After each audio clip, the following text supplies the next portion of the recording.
नमस्कार, आप देख रहे हैं ब्रेकिंग एट 10। मैं हूं आपके साथ अबू हुरैरा। शुरुआत इस वक्त की बड़ी खबर से करेंगे। केंद्रीय गृह मंत्री अमित शाह आज जम्मू में रैली करेंगे। जम्मू के भगवती नगर में रैली होगी। रैली की सभी तैयारियां पूरी कर ली गई हैं और इसके अलावा श्रीनगर में विदास्ता महोत्सव में भी हिस्सा लेंगे केंद्रीय गृह मंत्री अमित शाह। सुरक्षा को लेकर समीक्षा बैठक भी होगी।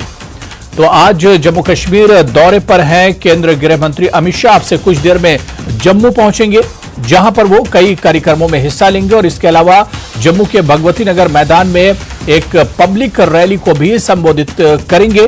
रैली की सभी तैयारियां पूरी कर ली गई हैं और शाम होते होते श्रीनगर का दौरा करेंगे, जहां पर विदास्ता महोत्सव में हिस्सा लेंगे और सुरक्षा को लेकर भी एक समीक्षा बैठक की जाएगी। आज का दिन केंद्रीय गृह मंत्री का काफी बिजी शेड्यूल रहने वाला है, क्योंकि जम्मू से इस दौरे की शुरुआत होगी और शाम 4 साढ़े 4 बजे श्रीनगर पहुंचेंगे और इस तरह से यह दौरा काफी इंपॉर्टेंट दौरा है और काफी बिजी शेड्यूल है केंद्रीय गृह मंत्री अमित शाह का। इस दौरे पर और बातचीत करेंगे, सीधे जम्मू का रुख करेंगे। हमारे सहयोगी मनोज कौल इस वक्त हमारे साथ जुड़ चुके हैं। मनोज, आज केंद्रीय गृह मंत्री अमित शाह का जम्मू कश्मीर दौरा शुरू हो रहा है और अब से कुछ देर में जम्मू पहुंचेंगे। क्या कुछ उनका कार्यक्रम होगा, क्योंकि तैयारियां मुकम्मल हो गई हैं, बस इंतजार किया जा रहा है केंद्रीय गृह मंत्री का?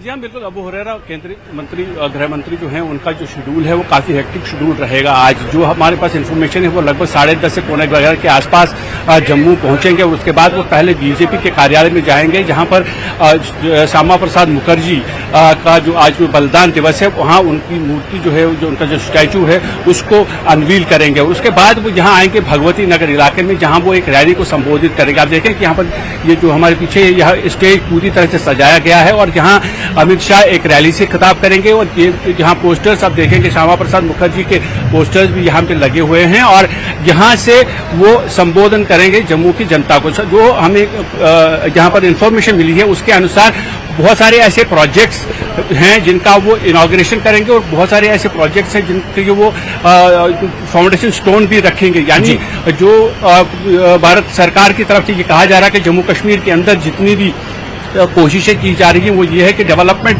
का जो काम है वो आगे बढ़े, तो वही उसी कड़ी के तौर पर वो यहाँ कुछ फाउंडेशन स्टोन्स भी ले करेंगे और इनॉग्रेशन भी करेंगे। और सबसे बड़ी महत्वपूर्ण बात ये है कि ये जो पूरा एरिया है जहाँ पर जो वेन्यू है भगवती नगर इलाके का, इसको पूरी तरह से सिक्योर किया गया है चारों तरफ से। आप देख सकते हैं, मैं अपने कैमरामैन को बताऊंगा वो आपको दिखाएं दृश्य यहाँ के कि जो सिक्योरिटी है, सिक्योरिटी के कड़े बंदोबस्त रखे गए हैं। स्पेशल ग्रुप जो है सिक्योरिटी का वो यहाँ है, जम्मू कश्मीर पुलिस, सीआरपीएफ और बाकी जो सिक्योरिटी एजेंसीज हैं पूरी तरह से उनका यहाँ पर डिप्लॉय किया गया है। कल रात से ही इस पूरे एरिया को सैनिटाइज किया गया था। हालांकि जो रैली का वक्त है अबू हुरैरा वो लगभग 11:30 बजे के आसपास है। अभी लोगों का आना शुरू हो चुका है और ऐसा माना जा रहा है कि जब गृह मंत्री अमित शाह यहाँ पहुंचेंगे तो तब तक यहाँ जो लोग भी हैं वो भी जुड़ना शुरू हो जाएंगे। और साथ ही मैं आपको बता दूं कि यहाँ कुछ गोल्डन कार्ड्स जो हैं वो भी दिए जाएंगे। यहाँ कुछ जो बेनिफिशरीज हैं उनके लिए उसका इंतजाम भी रखा गया है। जी हुरैरा। बिल्कुल मनोज, क्योंकि आने वाले कुछ दिनों में, एक हफ्ते में श्री अमरनाथ यात्रा शुरू हो रही है और उस यात्रा से पहले केंद्रीय गृह मंत्री के इस दौरे को काफी इंपॉर्टेंट माना जा रहा है। तो दूसरी तरफ हम देख रहे हैं कि केंद्र सरकार में 9 साल पूरे किए हैं और उसकी जो उपलब्धियां हैं उन पर भी एक तरह से गृह मंत्री आज चर्चा कर सकते हैं इस रैली में। जी हाँ, बिल्कुल। देखिए, जो बीजेपी की तरफ से जो प्रोग्राम लॉन्च किया गया कि पूरे मुल्क के अंदर ये जो 9 साल बीते हैं जो उसमें किस तरह की तरक्की हुई है उसका हर जगह पे विवरण दिया जाता है। लोगों को ये बताया जाता है कि बीजेपी ने किस तरह के कार्य किए हैं इन 9 सालों में। और यहाँ जैसा कि आपने जिक्र किया कि अमरनाथ यात्रा कुछ ही हफ्तों के बाद शुरू होने वाली है। अब पहली जुलाई से वो यात्रा शुरू हो जाएगी और इस सिलसिले में अमित शाह जब श्रीनगर जाएंगे तो वहाँ एक बहुत ही बड़ी महत्वपूर्ण बैठक होने वाली है, जिसमें पूरा जो सुरक्षा का इंतजाम है, सुरक्षा की किस तरह के इकदाम किए जाने चाहिए, किस तरह के इंतजाम की जरूरत है, उस पर काफी ये रहेगा, जोर रहेगा। क्योंकि हमने देखा है हुरैरा के जो अमरनाथ यात्रा है, अमरनाथ यात्रा के लिए बहुत ही बड़ा जो उसका कंपोनेंट है वो सिक्योरिटी का कंपोनेंट होता है।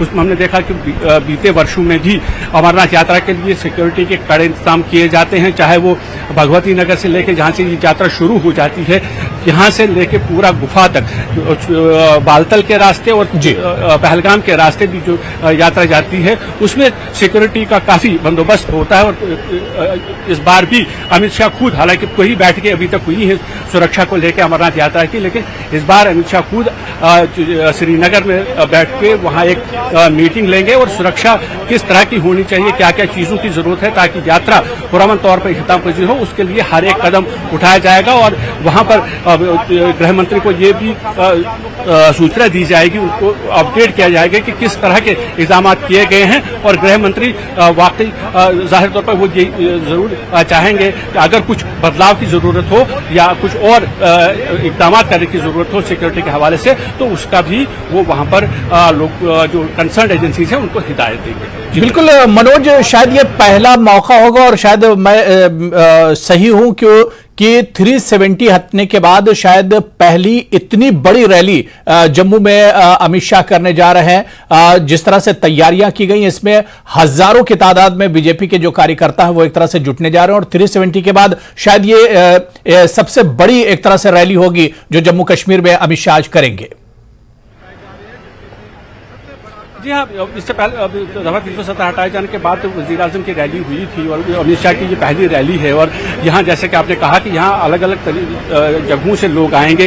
ज़्यादातर जो यहाँ फोकस ये है कि जो चुने हुए नुमाइंदे हैं, जो PRIs हैं, पब्लिक रिप्रेजेंटेटिव्स हैं, चाहे वो पंचायत के हों या ULBs के हों, उनकी जो अटेंडेंस है वो ज़्यादा ज़रूरी है। क्योंकि वगैरह जैसे हम पहले बात कर रहे थे तो बीजेपी का ये जो पब्लिक आउटरीच प्रोग्राम है, महासंपर्क अभियान जिसको नाम दिया गया है, तो उसका मतलब ये है कि लोगों ज्यादा से ज्यादा लोगों तक सरकार की उपलब्धियां पहुंचाई जाएं। और उसी के चलते जो PRIs हैं या फिर जो ULBs के जो नुमाइंदे हैं उन पर ज्यादा फोकस रहेगा। क्योंकि जब वो रैली में आएंगे, जब वो यहाँ सुनेंगे कि किस तरह के प्रोग्राम्स हुए हैं और किस तरह की डेवलपमेंट हुई है, तो वो एक माध्यम बनेगा कि जो सरकार की उपलब्धियां हैं वो आम लोगों तक पहुंच जाए। और हम ऐसे जैसे कि लोगों का आना शुरू हो गया है और ये माना जा रहा है कि ये एक बहुत बड़ी रैली हो सकती है।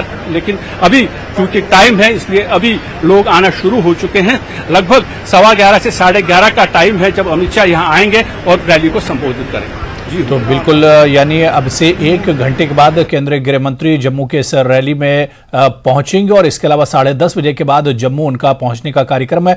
मनोज, क्योंकि एक बहुत बड़ी पब्लिक रैली है और इस रैली में कहीं ना कहीं जब गृह मंत्री संबोधित करेंगे और इस रैली में शिरकत करेंगे तो उनके मन में मिशन 2024 जरूर होगा, क्योंकि अब 1 साल का टाइम बचा और ऐसे में जिस तरह से जम्मू कश्मीर के दौरे पर आए हैं, बदला हुआ जम्मू कश्मीर की अब बात की जा रही है, एक नया जम्मू कश्मीर, तो ऐसे में मिशन 2024 उनके मन में जरूर होगा।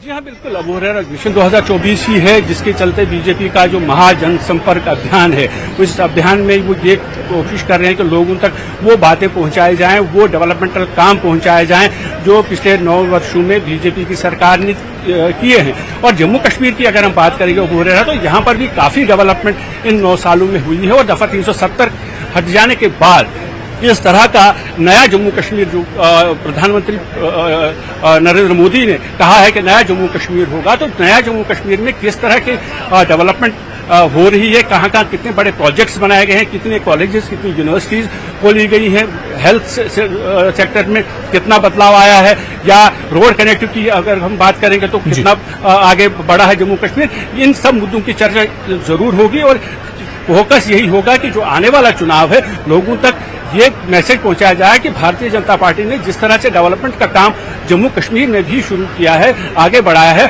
उसको अगर आगे बढ़ाना है तो भारतीय जनता पार्टी कोशिश करेगी कि ज्यादा से ज्यादा वोटर्स जो हैं वो उनके पाले में आ जाएं और यहां से उनको कामयाबी हासिल हो। तो बिल्कुल मनोज जी, एक अच्छी पहल लग रही, जिस तरह से लगातार सियासी जो गतिविधियां हैं वो जम्मू कश्मीर में अब बढ़ रही हैं। मनोज, जिस तरह से जो जम्मू कश्मीर की सियासी पार्टियां और जो उसमें हम अगर बीजेपी को भी शामिल कर लेते हैं, सबकी यही मांग है कि जल्द से जल्द असेंबली के चुनाव कराए जाएं। और मनोज, जिस तरह से अब माहौल लगातार सियासी माहौल बनता जा रहा है, चाहे अपोजिशन की दूसरी पार्टियों की हम बात करें, खासतौर से जम्मू पर फोकस है और जम्मू में आए दिन कोई ना कोई रैली और इस तरह के प्रोग्राम होते रहते हैं। और पिछले कुछ दिनों में हमने देखा कि बीजेपी के जो बड़े चेहरे हैं, जो केंद्रीय मंत्री हैं, जो बड़े लीडर हैं, वो लगातार जम्मू कश्मीर का दौरा कर रहे हैं, खासतौर से जम्मू का दौरा कर रहे हैं। तो ऐसे में कहीं ना कहीं बीजेपी के जहन में आने वाले दिनों में यह भी होगा कि अगर यहां पर असेंबली के चुनाव होते हैं तो उसकी तैयारियां भी एक तरह से साथ में चलती रहें। हाँ, देखिए हुरेरा, अभी फिलहाल जिस तरह के यहाँ माहौल है, जिस तरह से यहाँ कहा जा रहा है, वो ये है कि फिलहाल जो बीजेपी है, बीजेपी 2024 के चुनाव की तैयारी कर रही है। और उसी के चलते जो महाजनसंपर्क अभियान है, जिसके दौरान जैसे कि आपने भी जिक्र किया कि कई केंद्रीय मंत्री पिछले दिनों यहाँ आए हैं और ये सिलसिला अभी कुछ दिन और भी चलता रहेगा। जाहिर है कि अगर आप पार्लियामेंट चुनाव के लिए तैयारी करते हैं तो आपको ग्राउंड लेवल पे जाना जरूरी है। तो जो ग्राउंड लेवल का जो वोटर है, जो पार्लियामेंट चुनाव में वोट देगा, वही वोटर, चाहे वो बल्दियाती चुनाव हो, पंचायती चुनाव हो या फिर असेंबली चुनाव हो, वही वोटर उसमें भी पार्टिसिपेट करेगा। तो बीजेपी फिलहाल ये कोशिश कर रही है कि जो पार्लिमानी चुनाव हैं, जो अब 2024 में होने वाले हैं, उसके लिए तैयारी की जाए। हालांकि जैसे आपने कहा कि बीजेपी हो या बाकी जो सियासी पार्टियां यहाँ की हो, खासतौर पे अपोजिशन पार्टीज, वो उनका ये कहना है कि यहाँ जल्द से जल्द असेंबली चुनाव भी कराए जाने चाहिए। हालांकि बीजेपी का भी ये साफ कहना है कि वो असेंबली चुनाव के लिए तैयार है, लेकिन इलेक्शन कमीशन ऑफ इंडिया को इस पर कॉल लेना होगा। वो ये कहते हैं कि सरकार के साथ साथ जो बीजेपी की जो जमात है वो इलेक्शंस के लिए तैयार है, लेकिन इलेक्शन कमीशन कब वो ऐलान करेगा कि यहाँ असेंबली चुनाव हो, वो चुनाव के लिए तैयार है। जाहिर है कि जो आपका सवाल था कि जो आज तैयारियां हो रही हैं, ये तैयारियां बज़ाहिर पार्लियामेंट चुनाव के लिए हो रही है, लेकिन जैसा मैंने जिक्र किया कि जो वोटर पार्लियामेंट में वोट देगा, उसी को असेंबली के लिए भी वोट करना है, उसी को पंचायत के लिए भी वोट करना है, उसी को यूएलबी के चुनाव में भी वोट करना है। तो ये एक, हम ये कह सकते हैं कि ओवरऑल एक एक्सरसाइज है बीजेपी की तरफ से कि वो ज्यादा से ज्यादा वोटों को अपनी तरफ लुभा सके, अपनी तरफ रागिब कर सके। जी तो बिल्कुल मनोज, आपका बहुत बहुत शुक्रिया। आप नजर बना रखिए, बहुत डिटेल में आपने इस रैली के बारे में जानकारी दी है। आपसे दोबारा हम जुड़ेंगे। बहुत बहुत शुक्रिया मनोज कौल जी हमारे साथ जुड़ने के लिए। तो इस रैली पर लगातार हमारी नजर बनी हुई है। अब से कुछ देर में ही जम्मू पहुंचेंगे केंद्रीय गृह मंत्री अमित शाह और इस तरह से जम्मू कश्मीर दौरे की शुरुआत होगी और जम्मू पहुंचने पर एक बड़ी पब्लिक रैली को भी संबोधित करेंगे। इस पर लगातार हमारी भी नजर बनी हुई है। फिलहाल रुकेंगे छोटे से ब्रेक के लिए।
तो केंद्रीय गृह मंत्री अमित शाह आज जम्मू कश्मीर का दौरा उनका शुरू हो रहा है और अब से कुछ देर में ही जम्मू पहुंचेंगे केंद्रीय गृह मंत्री अमित शाह। और उनके दौरे की अगर हम बात करें तो केंद्रीय गृह मंत्री सुबह करीब 10:30 बजे यानी अब से कुछ देर में जम्मू पहुंचेंगे और इसके अलावा उनके तिरुपति बालाजी मंदिर में दर्शन करने की संभावना भी है। फिर सीधे त्रिकुटा नगर स्थित भाजपा मुख्यालय हेडक्वार्टर जाएंगे, वो जहां पर श्यामा प्रसाद मुखर्जी की प्रतिमा को माला पहनाकर श्रद्धांजलि देंगे। इसके बाद अमित शाह भगवती नगर के लिए रवाना होंगे, जहां वो एक विशाल सार्वजनिक और पब्लिक रैली को संबोधित करेंगे। केंद्रीय गृह मंत्री सुबह करीब 10:30 बजे यानी अब से कुछ देर बाद ही जम्मू पहुंचेंगे। इनके तिरुपति बालाजी मंदिर में दर्शन करने की संभावना भी है और फिर सीधे त्रिकुटा नगर स्थित भाजपा के हेडक्वार्टर जाएंगे, मुख्यालय जाएंगे, जहां पर भाजपा के जो लीडर हैं, कार्यकर्ता, उनसे मुलाकात करेंगे और यहीं पर श्यामा प्रसाद मुखर्जी की प्रतिमा को माला पहनाकर श्रद्धांजलि भी अर्पित करेंगे। इसके बाद अमित शाह भगवती नगर के लिए रवाना होंगे, जहां एक बड़ी पब्लिक रैली को भी एक तरह से संबोधित करेंगे। तो ये दौरा है जम्मू का केंद्रीय मंत्री गृह मंत्री अमित शाह का। हम इस वक्त बीजेपी हेडक्वार्टर के सामने खड़े हैं त्रिकुटा नगर में और कुछ ही देर में union home minister Amit Shah तकरीबन 11 बजे यहाँ पहुँचने वाले हैं। सबसे पहले जम्मू में जब वो लैंड करेंगे उसके बाद ऐसा कहा जा रहा है, अनऑफिशियली जो हमारे सूत्र कह रहे हैं कि हो सकता है वो बालाजी टेम्पल जाएं, लेकिन बालाजी जो अभी टेम्पल इनॉग्रेट हुआ है वहाँ पे पूजा करने के लिए जाए और उसके बाद वो त्रिकुटा नगर जो यहाँ त्रिकुटा नगर में हेडक्वार्टर है बीजेपी का, यहाँ पे आएंगे और यहाँ पे जो श्यामा प्रसाद मुखर्जी क्योंकि आज उनका बलिदान है डॉक्टर श्यामा प्रसाद मुखर्जी का, तो उनके स्टैचू जो यहाँ बीजेपी हेडक्वार्टर में लगा हुआ है आप देख सकते हैं, वहाँ पे वो आज उनका माल्यार्पण करेंगे, उनको श्रद्धांजलि देंगे क्योंकि उनका आज शहीदी दिवस है श्यामा प्रसाद मुखर्जी का। उन्होंने जो बलिदान दिया था देश के लिए, देश की अखंडता के लिए, उनको वो नमन करेंगे। उसके बाद वो सीधा जेडीए जो ग्राउंड है भगवती नगर का, वहाँ पे वो जाएंगे और रैली को खिताब करेंगे। उस रैली पर सबकी नज़रें हैं, यहाँ पे वो आएंगे, श्रद्धांजलि देंगे, लेकिन जब रैली को खिताब करेंगे उसमें वो बहुत सारी बातों को छुएंगे, ज़रूर छुएंगे और सबसे बड़ी बात जम्मू कश्मीर के बारे में तो वो बात करेंगे ही। लेकिन जो आज पटना में ऑल पार्टी मीटिंग हो रही है अपोजिशन पार्टीज़ की, हो सकता है उस पर भी वो कुछ बोले क्योंकि बड़ी इंपॉर्टेंट मीटिंग पटना में भी हो रही हैं, उसको भी वो छू सकते हैं। लेकिन जम्मू कश्मीर के जो हालात हैं, यहाँ की जो डेवलपमेंट है, तरक्की है, क्या क्या काम हुए हैं, उस पर वो ज़रूर बात करेंगे। और उसके बाद वो श्रीनगर जाएंगे जहाँ पे बड़ा हेक्टिक प्रोग्राम है उनका, बहुत सारे डेलीगेशन से मिलना है, सिक्योरिटी रिव्यू मीटिंग करनी है, बहुत सारी चीज़ों का इनाग्रेशन करना है प्रोजेक्ट्स का। और कल सुबह भी वो वहाँ पे प्रताप पार्क में जो एक बलिदान स्तंभ बना है उसकी इनाग्रेशन करेंगे। तो कुल हेक्टिक प्रोग्राम है, लेकिन सबसे पहले जम्मू में पहुँच के सबसे पहले बीजेपी ऑफिस जाएंगे, यहाँ पे आएंगे और कुछ देर यहाँ पे करने के बाद ही फिर वो आगे रैली को खिताब करेंगे। कैमरामैन चांद के साथ में समीर भट्ट, न्यूज़ 18 जम्मू। तो केंद्रीय गृह मंत्री का जम्मू कश्मीर का दौरा काफ़ी अहम दौरा है और इसके अलावा काफ़ी बिजी शेड्यूल रहने वाला है। जिस तरह से हमारे सहयोगी समीर हमें बता रहे थे, सीधे इस वक्त बीजेपी हेडक्वार्टर पर हमारे सहयोगी समीर भट्ट मौजूद हैं, उन्हीं के पास हम चलते हैं। समीर, काफ़ी डिटेल में अभी हम आपकी रिपोर्ट देख रहे थे, आपने तमाम जानकारी दी कि केंद्रीय गृह मंत्री का दौरा और उनका क्या कुछ शेड्यूल रहेगा, यानी तमाम तैयारियां मुकम्मल हो गई और अब से कुछ देर में समीर केंद्रीय गृह मंत्री अमित शाह जम्मू पहुंचेंगे और जहां इस वक्त आप मौजूद हैं यानी बीजेपी हेडक्वार्टर, यहीं से इस दौरे की शुरुआत होगी।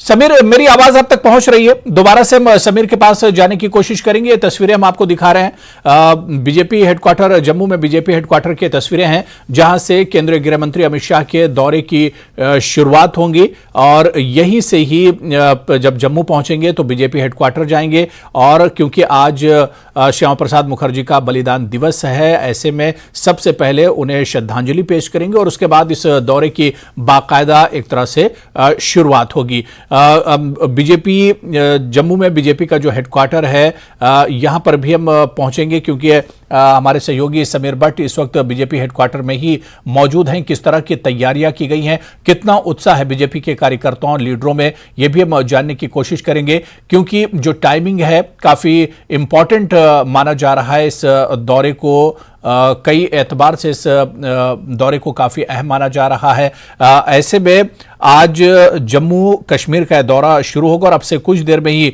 जम्मू पहुंचेंगे केंद्रीय गृह मंत्री अमित शाह। 10:30 बजे का टाइम बताया जा रहा है, यानी अब से 10 मिनट के बाद जम्मू पहुंचेंगे और जम्मू पहुंचते ही सीधे जम्मू में बीजेपी का जो हेडक्वार्टर है, जो तस्वीरें हम आपको दिखा रहे हैं, जहां की जो तैयारियां चल रही हैं, जो सरगर्मियां हैं, वो भी हम आपको दिखा रहे हैं। और सीधे चलिए इस वक्त जम्मू के बीजेपी हेडक्वार्टर चलते हैं, जहां से हमारे सहयोगी समीर भट्ट हमारे साथ जुड़े हुए हैं। समीर, बहुत डिटेल में आपने तमाम जानकारी दी गृह मंत्री के जम्मू दौरे को लेकर, यानी तैयारियां बिल्कुल मुकम्मल हो चुकी हैं। जहां पर इस वक्त आप अभी मौजूद हैं बीजेपी के हेडक्वार्टर पर, यहीं से केंद्रीय गृह मंत्री के दौरे की एक तरह से शुरुआत होगी।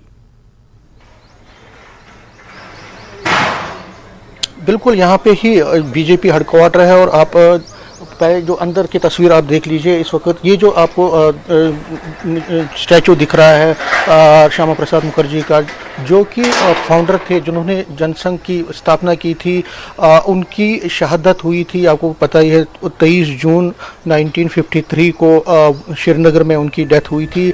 बंगाल से निकले थे और 370 धारा 370 के खिलाफ और पूरा जम्मू कश्मीर भारत का एक अभिन्न अंग है, उसके लिए उन्होंने एक बड़ी लड़ाई लड़ी।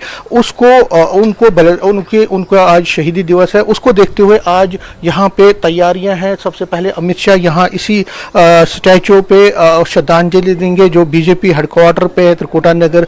उससे पहले कहा जा रहा है कि जब वो लैंड करेंगे तो सीधा तिरुपति बालाजी का जो मंदिर अभी इनॉग्रेट हुआ है, वहाँ पे वो जाएंगे, पूजा करेंगे। उसके बाद यहाँ त्रिकुटा नगर आएंगे। त्रिकुटा नगर में जो तैयारियां हैं वो मुकम्मल की गई। आप देख सकते हैं कि सिक्योरिटी के जवान हैं, वो मुजस्मे के जो स्टैचू के आसपास वो जो है तैयारियों का जायजा ले रहे हैं, सिक्योरिटी का जायजा ले रहे हैं। तैयारियां पूरी की गई हैं। अंदर बीजेपी हेडक्वार्टर की अगर हम बात करें तो वहां पे बहुत सारे बीजेपी के जो वर्कर हैं, लीडरान हैं, वो पहुंच चुके हैं ऑलरेडी। और जब अमित शाह यहाँ पे आएंगे तो वो उनके साथ वहां पे रहेंगे, क्योंकि यहाँ से ही फिर अमित शाह भगवती नगर जाएंगे, जहाँ पे जेडीए जो ग्राउंड है वहां पे वो इस एक रैली को खिताब करेंगे। और जाहिर तौर पर जो एक सिंबॉलिक एक बीजेपी का एक स्लोगन है, डॉक्टर श्यामा प्रसाद मुखर्जी ने जिस तरह धारा 370 के खिलाफ लड़ाई लड़ी थी, वो अब पूरी हो चुकी है। धारा 370 हट चुका है, 35A हट चुका है। तो उनको उनके शहीदी दिवस पर आज ट्रिब्यूट देने जम्मू पहुंचे हैं। और उन्होंने ये भी कहा था कि जब बालाजी का टेम्पल इनॉग्रेट हुआ था तो अमित शाह ने ये कहा था कि वो सबसे पहले वहां जाएंगे। तो ऐसे हालांकि ऑफिशियली नहीं कुछ कहा जा रहा है, लेकिन जो सोर्सेज कह रहे हैं कि पहले वो बालाजी टेम्पल जाएंगे, वहाँ पूजा करेंगे और उसके बाद यहाँ इस बीजेपी हेडक्वार्टर में आएंगे। बीजेपी हेडक्वार्टर की अगर हम बात करें तो यहाँ पे सिक्योरिटी न सिर्फ अंदर बहुत ज़्यादा सख्त कर दी गई है, बल्कि बाहर भी सिक्योरिटी के ज़बरदस्त इंतजाम किए गए हैं। जहाँ जहाँ पे हमारी नज़र पहुँच रही है वहाँ पे सिक्योरिटी के जो ऑफिशियल्स हैं, इसके साथ साथ जो सिक्योरिटी के जो जवान हैं, वो अच्छी तरह से डिप्लॉय किए गए हर चारों तरफ से, क्योंकि अमित शाह का दौरा है, बहुत इंपॉर्टेंट दौरा है। और उसको देखते हुए चाहे सीआरपीएफ हो, पुलिस हो या बाकी बल है, न सिर्फ जो रैली के वेन्यू जो भगवती नगर में है वहाँ पे हैं, बल्कि इस बीजेपी हेडक्वार्टर के अतराफ भी ज़बरदस्त सिक्योरिटी बढ़ा दी गई है। अमित शाह यहाँ बिल्कुल कम टाइम रहेंगे, वो यहाँ पे आएंगे, मुजस्मे को वो हार पहनाएंगे, वहाँ पे खराज अकीदत पेश करेंगे और उसके बाद सीधा ही वो यहाँ से निकल जाएंगे। यहाँ कोई प्रोग्राम नहीं है, क्योंकि मेन प्रोग्राम उनका वहाँ पे ही है भगवती नगर में, जहाँ पे वो पहले सांबा डिस्ट्रिक्ट की कुछ परियोजनाओं को इनॉग्रेट करेंगे through online mode, virtual mode. उसके बाद वो एक रैली को संबोधित करेंगे। उसके बाद यहाँ पे एलजी ऑफिस जाएंगे, राजभवन जाएंगे, कुछ देर वहाँ रुकेंगे और उसके बाद सीधा ही वो श्रीनगर के लिए चले जाएंगे। लेकिन जितनी देर वो यहाँ पे है, सबकी नजरें उसी पर टिकी हुई है कि आखिर वो बोलते क्या हैं, क्योंकि बहुत सारे इश्यूज है। जिस तरह मैंने पहले भी कहा, पटना में की जो रैली जो आज BJP non BJP opposition parties का जमावड़ा लगा हुआ है, वहाँ मीटिंग है, क्या उस पर वो कुछ बोलते हैं? क्योंकि कल भी उसने उन पर बात की थी। उन्होंने ये कहा था कि राहुल गांधी को कांग्रेस पीएम बनाने की कोशिश कर रही है, वो बेमेन रहेगा। लेकिन जम्मू कश्मीर के तनाजुर से देखें तो जम्मू कश्मीर की बहुत सारी चीज़ों पर वो बात करेंगे। जो सेंट्रल गवर्नमेंट ने पिछले 9 साल में यहाँ पे काम किए हैं, वेलफेयर स्कीम्स को लॉन्च किया है, यहाँ डेवलपमेंट के प्रोजेक्ट्स को लाया है, और कश्मीर में जिस तरह से शांति की बहाली हुई है, बहुत सारी वहाँ पे स्टोन पेल्टिंग हो, जो मिलिटेंसी रिलेटेड इंसिडेंट्स हो, उनमें कमी आई है, उसको वो ज़रूर उल्लेख करेंगे। और आगे की जो चुनौतियाँ हैं, देखिए पंचायत पोल्स हैं, म्यूनिसिपल पोल्स हैं, लोकसभा 24 है, और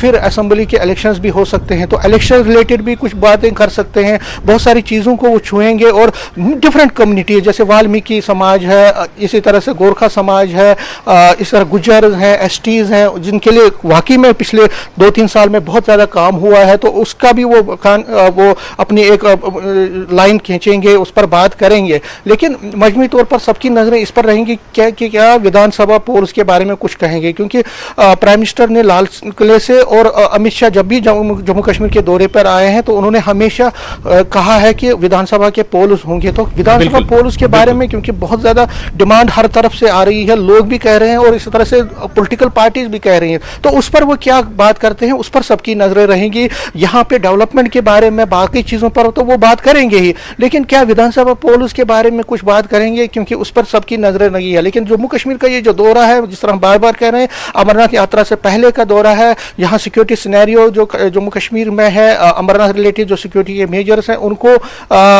उस पर वो ज़रूर सिक्योरिटी रिव्यू मीटिंग लेंगे। कश्मीर वैली में बहुत सारे वहाँ पे प्रोग्राम्स भी हैं, लेकिन जम्मू की धरती पर एक मैसेज देने की कोशिश की जाएगी जम्मू कश्मीर के लोगों को कि नरेंद्र मोदी सरकार ने पिछले 9 साल में जितना काम किया है वो वाकई में उल्लेखनीय है, और ये चीज़ें कोशिश करेंगे कि एक सियासी पिच बनाने की कोशिश करेंगे। और आप देख सकते हैं यहाँ पे जो लोग हैं, ये बीजेपी का हेडक्वार्टर आप देख रहे हैं, जिस तरह हमने बार बार दिखाया आपको, यहाँ ये पूरा यहाँ पे हर तरफ से झंडे लगाए गए हैं बीजेपी के, और हर तरफ से अमित शाह के पोस्टर भी यहाँ पे लगाए गए हैं, जिसमें ये कहा गया कि अमित शाह जी का स्वागत है, वो यहाँ पे आ रहे हैं। इस तरह से कहूँ तो एक अच्छा सा माहौल बीजेपी ने बनाने की कोशिश की है। बिल्कुल समीर, यानी तैयारियां पूरी तरह से हो चुकी हैं, तैयारियां मुकम्मल हैं, अब सिर्फ अमित शाह जी के जम्मू पहुंचने का इंतजार किया जा रहा है, और अब से कुछ ही देर में केंद्रीय गृह मंत्री अमित शाह जम्मू पहुंचेंगे। समीर, इस दौरे के टाइमिंग पर अगर आप बात कीजिए, बहुत इंपॉर्टेंट है,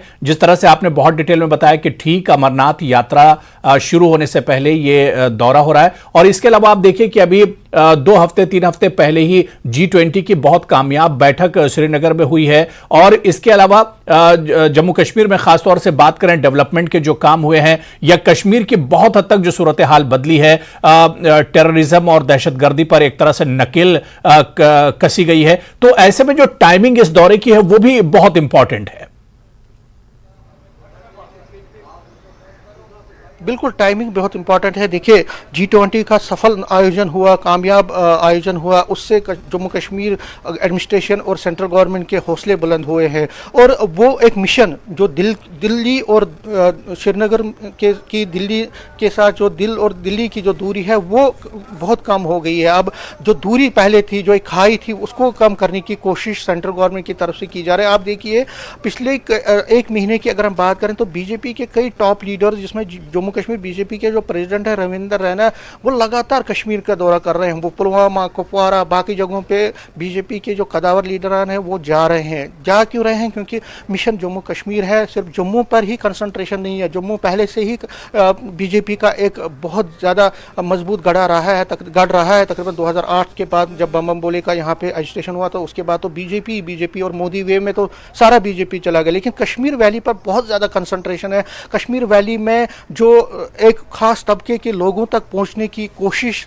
बीजेपी की तरफ से की जा रही है। इसमें सेंट्रल गवर्नमेंट भी अपना साथ दे रही है। आप देखिए, सेंट्रल गवर्नमेंट के जो कदावर नेता हैं वो लगातार कश्मीर का दौरा कर रहे हैं। आज अमित शाह भी वहां जाएंगे, एक नाइट वहां पे गुजारेंगे। कोशिश सरकार की है, मोदी सरकार की, कि कश्मीर पे, क्योंकि कश्मीर वैली में इस वक्त हालात भी मुनासिब हैं, क्योंकि नॉर्मल सी की तरफ रिटर्न हो रहा है, टूरिस्ट आ रहा है, वहाँ पे स्टोन पेल्टिंग नहीं है, मिलिटेंसी उनके इंसिडेंट्स कम हुए हैं। तो इन हालात को फ़ायदा उठा के सरकार एक गुडविल एक मैसेज देना चाहती है, क्योंकि आगे की जो सियासी लड़ाई में कश्मीर का जो इशू है हमेशा ही मेन रहा है। जम्मू कश्मीर हमेशा ही सियासी पार्टियों की तरफ से इसको उबारा जाता है। पूरे नेशनल जब इलेक्शंस होते हैं पूरे कौमी सतह पे, तो आगे के इलेक्शंस जब होंगे तो जाहिर तौर पर बीजेपी ये दिखाने की कोशिश करेगी कि उन्हीं की वजह से हालात ठीक हुए हैं। जो मोदी सरकार की जो नीति है उनकी बिल्कुल समीर, यानी आज की ये जो रैली होने वाली और ये दौरा काफी इंपॉर्टेंट है और कई इश्यूज एक तरह से जहन में बीजेपी के होंगे इस दौरे के चलते। समीर, लगातार नजर बनाए रखिए क्योंकि अब से कुछ ही देर में बस ये दौरा शुरू होने वाला है और केंद्रीय गृह मंत्री अमित शाह जम्मू दौरे पर पहुंचने वाले हैं। दोबारा से आपके पास लौटेंगे और इस पर और भी चर्चा हम करेंगे और इस दौरे पर लगातार हमारी नजर बनी रहेगी। बहुत बहुत शुक्रिया समीर भट्ट हमारे साथ जुड़ने के लिए। तो लगातार गृह मंत्री अमित शाह के जम्मू कश्मीर दौरे पर हमारी नजर बनी हुई है। अब से कुछ ही देर में जम्मू पहुंचेंगे केंद्रीय गृह मंत्री अमित शाह। लगातार हमारी नजर बनी हुई है। फिलहाल रुकेंगे छोटे से ब्रेक के लिए।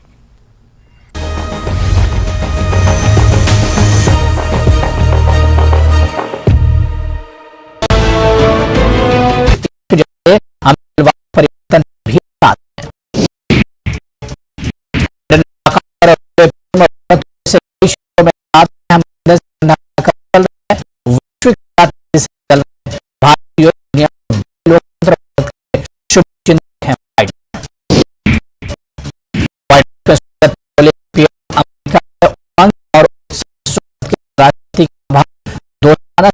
के लिए धन्यवाद। 40 करोड़ भारतीयों भारत दोनों देश नई ऊंचाइयों पर क्लाइमेट चेंज के मुद्दे पर में बढ़ेगी। यूक्रेन पर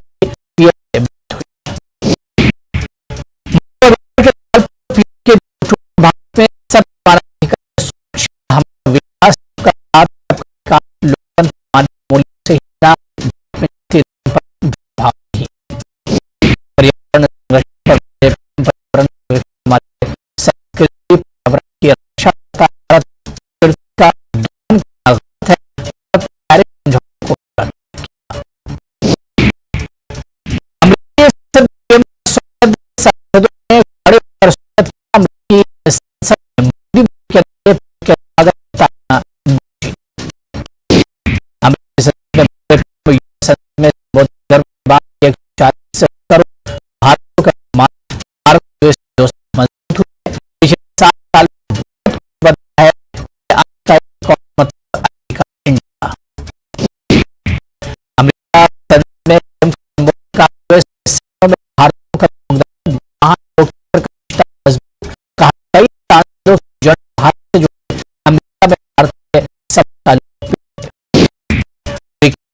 तो केंद्रीय गृह मंत्री अमित शाह आपसे कुछ देर में जम्मू पहुंचने वाले हैं। जम्मू कश्मीर का दौरा है केंद्रीय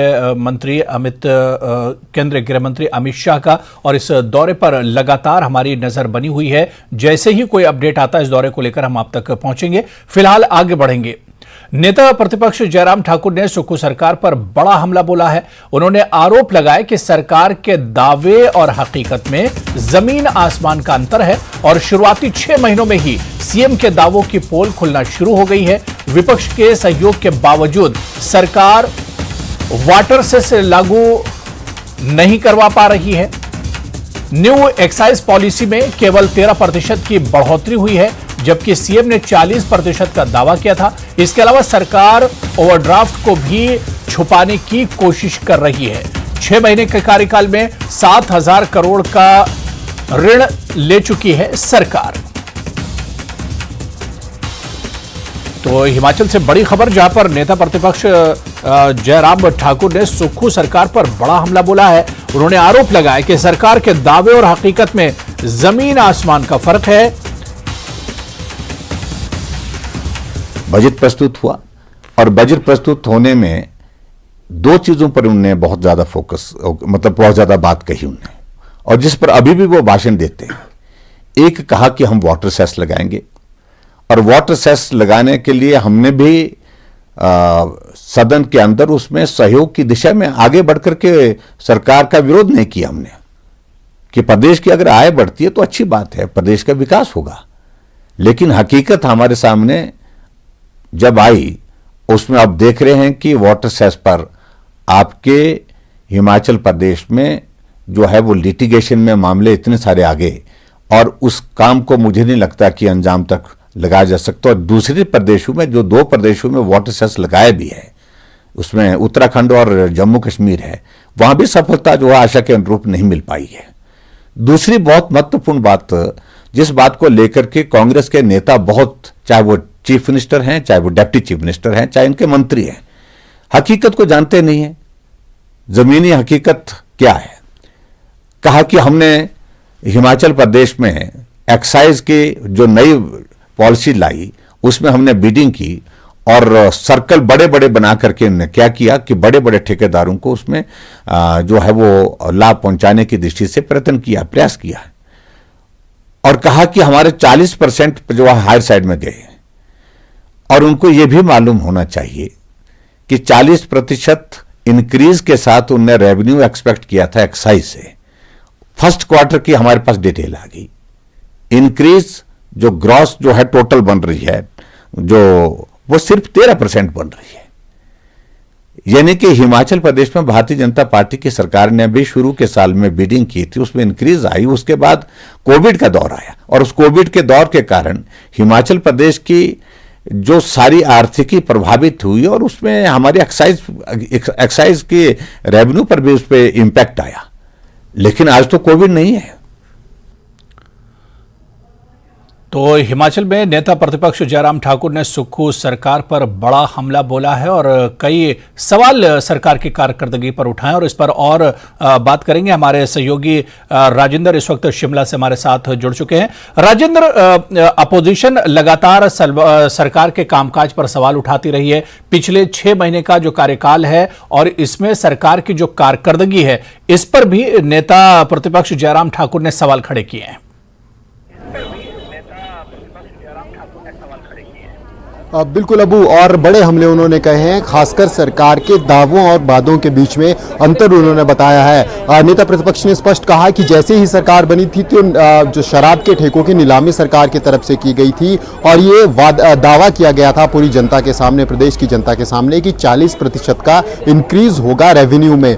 लेकिन जब हकीकत सामने आई, जब रिपोर्ट सरकार की सामने आई, तो फिर वो रिपोर्ट कुछ और ही कहती है। रिपोर्ट के अनुसार जो फर्स्ट क्वार्टर है उसमें केवल 13% का इंक्रीज किया गया है। तो ये उन्होंने, और साथ ही उन्होंने मुख्यमंत्री की उन बातों के ऊपर भी सवाल खड़े किए जिसमें मुख्यमंत्री बार बार ये दावा कर रहे हैं कि 4 साल के अंदर वो पूरा कर्ज हिमाचल प्रदेश का उतार देंगे और फिर अगले 5 सालों में हिमाचल प्रदेश देश का सबसे समृद्ध राज्य होगा। उन्होंने कहा कि जिस प्रकार की पॉलिसीज स्टेट गवर्नमेंट लेकर आ रही है उनसे ये होने वाला नहीं है, क्योंकि जो बातें कही जा रही है उनमें और जमीनी हकीकत में दिन रात का अंतर है।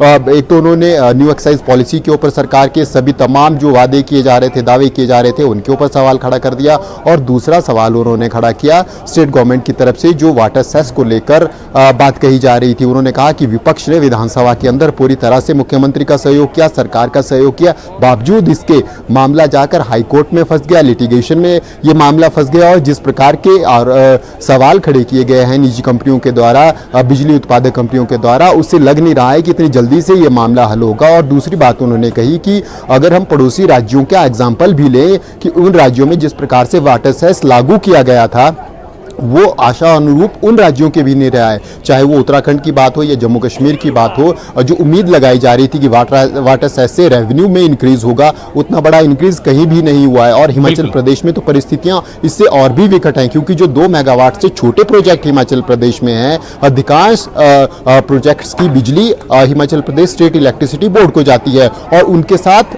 MOUs पहले से साइन है कि इस एग्रीमेंट के बाद जो भी टैक्स लगेंगे, जो भी एडिशनल चार्जेस लगेंगे, उन सब का वहन स्टेट इलेक्ट्रिसिटी बोर्ड करेगा। तो ऐसे में अगर वाटर सेस इन छोटी कंपनियों के ऊपर लगता है तो फिर वो कहीं ना कहीं डायरेक्टली स्टेट गवर्नमेंट को ही वहन करना पड़ेगा। इसके अलावा उन्होंने एक और बड़ा हमला प्रदेश सरकार पर बोला। उन्होंने स्पष्ट कहा कि हिमाचल सरकार घाटे में है, 5,000 करोड़ रुपए का घाटा वर्तमान में है, लेकिन कांग्रेस छुपाने की कोशिश कर रही है, भाजपा छुपाने की कोशिश कर रही है, कांग्रेस छुपाने की कोशिश कर रही है और मुख्यमंत्री इस बारे में कुछ नहीं कह रहे हैं। तो ऐसे में फिर ये बड़ी चुनौती प्रदेश सरकार के सामने आने वाली है, किस प्रकार हिमाचल के आर्थिक हालातों को सुधारेंगे, क्योंकि जीएसटी कंपनसेशन मिलना बंद हो गया है। इसके अलावा ग्रांट जो कि नेशनल पॉलिसी है, सभी राज्यों के साथ है, सेंटर की तरफ से ग्रांट धीरे धीरे कम होता रहेगा, चाहे जो भी सरकारें हैं, जिस प्रकार की पॉलिसीज है उसके हिसाब से ये चीजें तय हैं। तो ऐसे में अब जो केंद्र की तरफ से सहयोग बिल्कुल, यानी 6 महीने सरकार को हो चुके हैं और सरकार की कारकर्दगी पर अब अपोजिशन लगातार एक तरह से सवाल उठा रही है। अब देखना ये बहुत अहम होगा कि सरकार इस पर आगे क्या कुछ करती है या जो सवाल उठाए जा रहे हैं सरकार उसका किस तरह से जवाब देती है। बहुत बहुत शुक्रिया राजेंद्र हमारे साथ इस खबर पर जुड़ने के लिए और अपडेट करने के लिए। और चलिए इस वक्त बड़ी खबर कुपवाड़ा से आ रही है। आपको बता दें कि 4 आतंकियों को मार गिराया गया है। कुपवाड़ा से बड़ी खबर है, सुरक्षा बलों की कार्रवाई, मिशिल के काला जंगल में यह मुठभेड़ हुई है। तो इस वक्त बड़ी खबर हम आपको बता दें जम्मू कश्मीर से आ रही है, कुपवाड़ा से बड़ी खबर जहां 4 आतंकियों को मार गिराया गया है। इस वक्त की बड़ी खबर, सुरक्षा बलों की यह कार्रवाई है, मिशिल के काला जंगल में यह मुठभेड़ हुई है। तो कुपवाड़ा से इस वक्त की बड़ी खबर, 4 आतंकियों को मार गिराया गया एनकाउंटर में, सुरक्षा बलों की बड़ी कार्रवाई, मिशिल के काला जंगल में मुठभेड़ हुई है जिसमें 4 आतंकियों को ढेर किया गया है। और बाकायदा पुलिस की तरफ से, एडमिनिस्ट्रेशन की तरफ से जो ट्वीट भी किया गया है, इस ऑपरेशन के बारे में बताया गया है। एक ज्वाइंट ऑपरेशन था आर्मी का और पुलिस का, जिसमें 4 टेररिस्ट को मारा गया है। काला जंगल मिशिल सेक्टर में कुपवाड़ा में ये इनकाउंटर हुआ है। दरअसल ये दरअंदाजी करने की कोशिश कर रहे थे जिस वक्त इन्हें मारा गया है।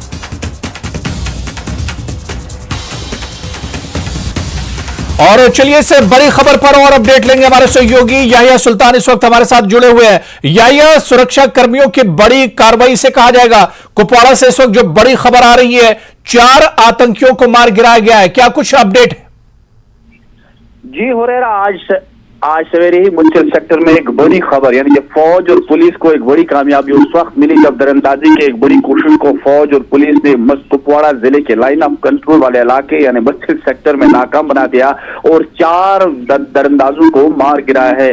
जो ही उन्होंने इस पार आने की कोशिश की तो वहां पर ताक पे बैठे जो यहाँ पर फौजी जो थे उन्होंने उन्हें ललकारा, उन्होंने फौज पे फायरिंग की। जवाबी कार्रवाई में जो है 4 दरअंदाज मारे गए हैं, यानी कि फौज और पुलिस ने इसे एक बड़ी कार्रवाई से करते हुए कहा कि यह फौज और पुलिस के लिए एक बड़ी कार्रवाई है और उनके कब्जे से भारी मिकदार में जो असला बारूद भी जो है इस वक्त तक बरामद किया जा रहा है, यानी कि एक बड़ी कार्रवाई है। हुरैरा, मैं कहूं कि पिछले 1 महीने में जो है 4 दरअंदाजी के वाकयात जो है फौज ने नाकाम बना दिए हैं। मुंशिल सेक्टर में 2 अलग वाकयात में 2 मिलिटेंट, फिर 2 मिलिटेंट और जुमगंड में 4 मिलिटेंट मारे गए और आज एक बार फिर से 4 यानी कि मिलिटेंट इस बिल्कुल ये जो कार्रवाई हुई है, आप टाइमिंग देखिए कि एक तरफ जम्मू कश्मीर का बहुत इंपॉर्टेंट दौरा कर रहे होम मिनिस्टर अमित शाह आज जम्मू पहुंचने वाले हैं और उसी वक्त ये बड़ी कार्रवाई हुई है, घुसपैठ करने की कोशिश की गई है।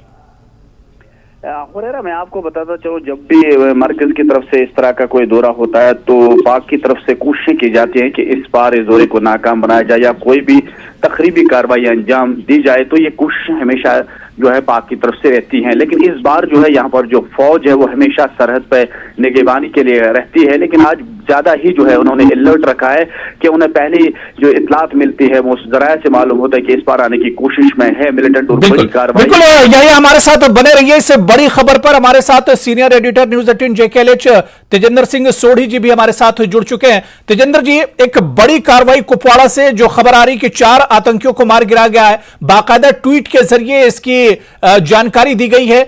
एक तरफ होम मिनिस्टर अमित शाह का जम्मू कश्मीर दौरा शुरू हो रहा है और दूसरी तरफ घुसपैठ करने की बड़ी कोशिश की गई है। देखिए हुरैरा, जब भी जम्मू कश्मीर में कोई बड़ा विजिट होता है पाकिस्तान की तरफ से हमेशा ये कोशिश रहती है कि किस तरह से उस विजिट में खलल डाला जाए। जब भी जम्मू कश्मीर में कोई बड़ी इवेंट होने वाला होता है उसको डिस्टर्ब करने की साजिश जो है वो पाकिस्तान से रची जाती है। अभी अमरनाथ यात्रा शुरू होने वाली है, तो पाकिस्तान की तरफ से ये कोशिश की जा रही है कि किस तरह अमरनाथ यात्रा को डिस्टर्ब किया जाए। तो उसके लिए उससे पहले पाकिस्तान की तरफ से लगातार आतंकियों का जो घुसपैठ है वो कराने की कोशिश की जा रही है। इसी महीने अगर आप देखें जो 13 जून को मच्छल सेक्टर में ही 2 आतंकी जो है वो मारे गए थे सुरक्षा बलों द्वारा। 16 जून को 5 आतंकी मारे गए थे जुमगंड इलाका है कुपवाड़ा में, और आज 4 आतंकी जो है वो मारे गए। लगभग 11 आतंकी जो है वो मारे गए हैं इसी महीने, जून के महीने में, जिनकी साजिश थी कि किसी तरीके वो भारत में घुसपैठ करें। अभी जो जानकारी ये मिली है ये जॉइंट ऑपरेशन था आर्मी का, जम्मू कश्मीर पुलिस का।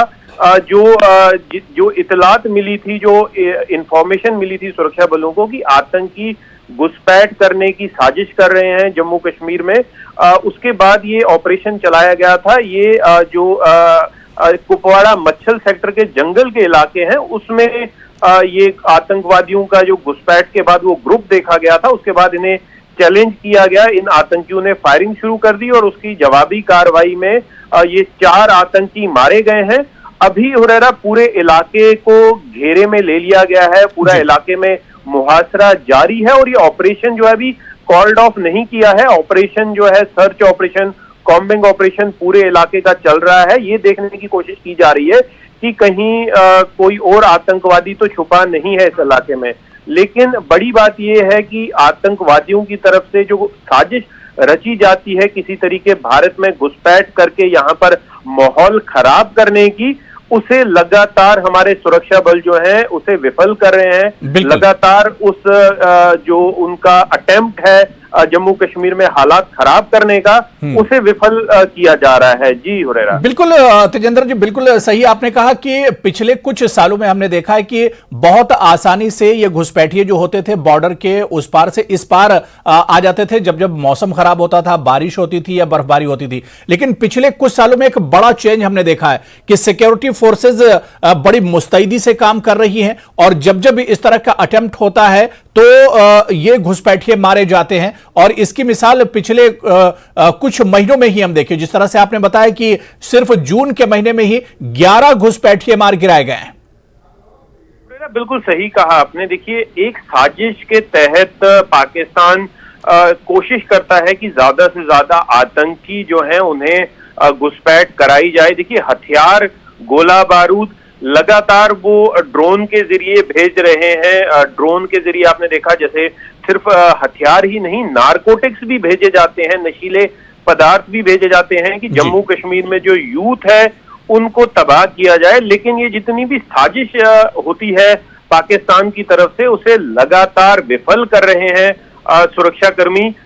जो जितने भी ये घुसपैठ की साजिशें रची जाती हैं उन्हें लगातार विफल किया जाता है। और जैसे मैं बता रहा था कि अभी इसी महीने में लगभग 11 घुसपैठिए, 11 आतंकी जो हैं उन्हें मार गिराया गया है सिर्फ कुपवाड़ा डिस्ट्रिक्ट में ही घुसपैठ करते हुए। तो लगातार जो हमारा एंटी इन्फिल्ट्रेशन जो ग्रिड है वो पूरी तरह से मुस्तैद है, वो पूरी तरह से चाको चौबंद है, और उसे विफल करने के लिए जो भी घुसपैठिए कोशिश कर रहे हैं उसे विफल करने के लिए पूरी तरह से हमारे जो सुरक्षा कर्मी है वो पूरी तरह से मुस्तैद हैं। जी, तो बिल्कुल पाकिस्तान बार बार नापाक हरकत तो जरूर कर रहा है, लेकिन मजबूत सिक्योरिटी फोर्सेस का जो एक जो ग्रिड है वो कहीं ना कहीं इसे हमेशा नाकाम कर देता है। बहुत बहुत शुक्रिया तेजेंद्र सिंह सोढ़ी जी हमारे साथ इस खबर पर जुड़ने के लिए, अपडेट करने के लिए। तो एक ज्वाइंट ऑपरेशन में कुपवाड़ा में 4 आतंकियों को मार गिराया गया है। सुरक्षा बलों की यह बड़ी कार्रवाई है। तमाम बड़ी खबरों पर लगातार हमारी नजर बनी रहेगी। फिलहाल यहां पर रुकेंगे छोटे से ब्रेक के लिए।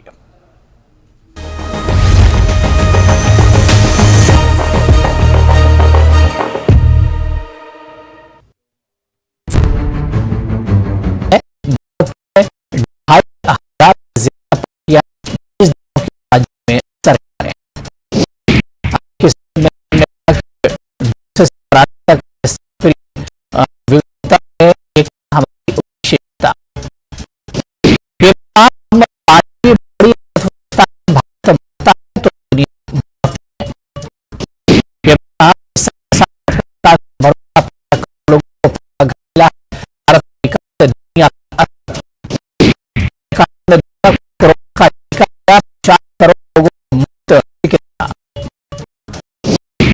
भारत में सबसे ज्यादा महिला हमारी राष्ट्रीय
और शहबाज शरीफ का फ्रांस दौरा, इस वक्त की बड़ी खबर हम आपको बता दें कि शरीफ फ्रांस पहुंचे तो बारिश हो रही थी और बारिश में प्रोटोकॉल अधिकारी छाता ला रहा था। शरीफ ने गाड़ी से उतरकर अधिकारी से छाता लिया और इस वक्त की बड़ी खबर आपको बता दें और आगे बढ़ गए।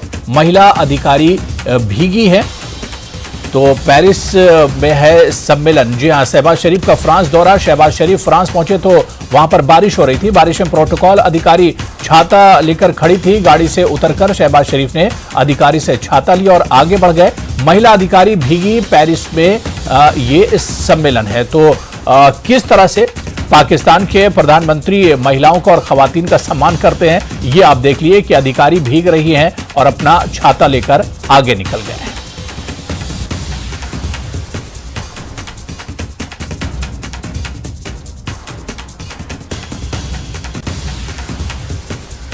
और चलिए पाकिस्तान से जुड़ी हुई एक और बड़ी खबर इस वक्त आ रही है। हम आपको बता दें कि सिंध में बलात्कार के बाद हत्या हुई है। जी हां, सिंध में बलात्कार के बाद हत्या हुई। 13 वर्षीय निशा हत्या कर शव घर के सामने फेंका गया है। कैम बब्बर गांव की यह घटना बताई जाती है। तो पाकिस्तान से एक बड़ी खबर हम आपको बता दें कि पाकिस्तान में सिंध में बलात्कार के बाद हत्या हुई है। 13 वर्षीय निशा वलीजी कोहली की हत्या हुई। हत्या कर शव घर के सामने फेंका गया है। कायम बब्बर गांव की यह घटना है। तो इस तरह की वारदातें आम बात है पाकिस्तान में और खासतौर से जो माइनॉरिटीज हैं उनके साथ अक्सर इस तरह की वारदातें होती रहती हैं। तो पाकिस्तान से एक और बड़ी और घिनौनी खबर, जहां पर सिंध में बलात्कार के बाद हत्या की गई है। 13 वर्षीय निशा वलीजी कोहली की हत्या की गई है। हत्या कर शव घर के सामने ही फेंक दिया गया। तो किस तरह से लॉ एंड ऑर्डर की धज्जियां उड़ाई जा रही हैं और किस तरह से माइनॉरिटीज के साथ क्या कुछ बर्ताव वहां पर किया जा रहा है, ये बताने के लिए ये वारदात काफी है। तो सिंध में बलात्कार के बाद हत्या की गई है। 13 वर्षीय निशा कोहली की हत्या हुई है। हत्या कर इस शव को घर के सामने ही फेंक दिया गया। कायम बब्बर गांव की यह पूरी घटना बताई जाती है।